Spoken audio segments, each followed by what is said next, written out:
जेंटेड by धन music Hariharpur.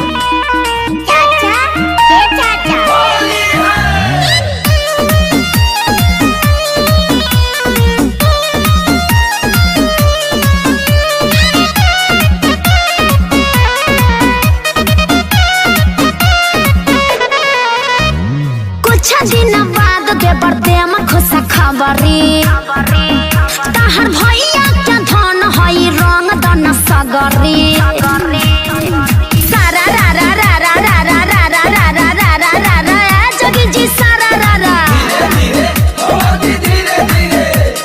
मरद के मुंह मारो दिल्ली के कमाई देवर के फरज द तू ही निभाई। अरे बाबू हेने आबा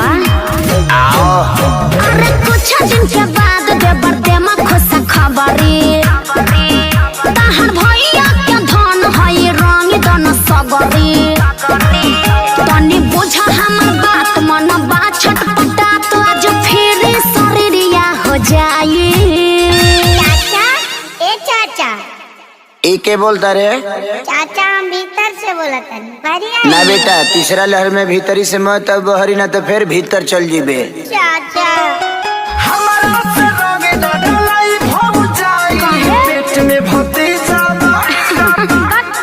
चाचा ए चाचा पेट में भतीजा बकरिया हो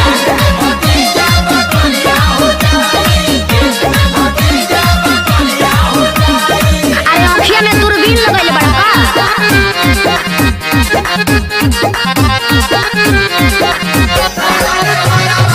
जेंटेड बाय धन म्यूजिक हरिहरपुर।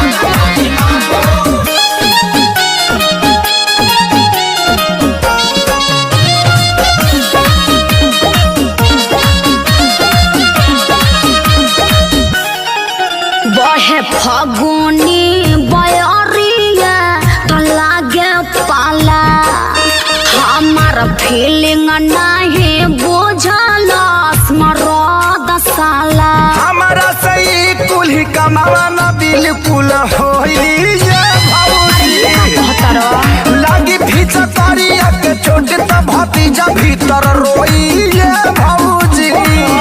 तू तो बड़ो पगल आइल हम तो बानी फगुन आइल सुन सचो में फिक्रिया हो जाई। चाचा चाचा हमके बाहर के दुनिया देखे के बता बेटा तोर अभी वैक्सीन बनल नहीं खे, ऐसे ते 9 महीना ना एक बार 21 महीना पर बाहर आओ। चाचा भीतरी पेट में भतीजा जोड़े डरपोका ए चाचा पेट में भतीजा बकरिया हो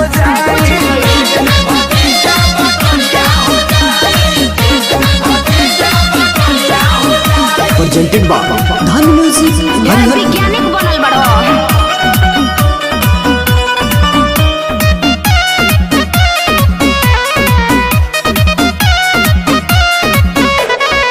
ऐसे मनावा पानी नहीं फेरल जाला भाव जाई लोग के गोबर से लभेरल जाला जानी अखिलेश भैया बतिया तो बड़ी मारो मारी ये भौजी।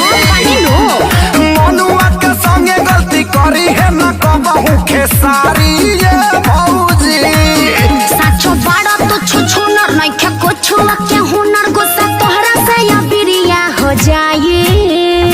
अरे गोर होके या करिया डालो तू भीतरिया चुपचाप भैया के बेटा होता की चिढ़ाई बहरी जे निकली अरे फिर उहे बात करो करो ए चाचा बहरी जे निकली खेसरिया नचाई।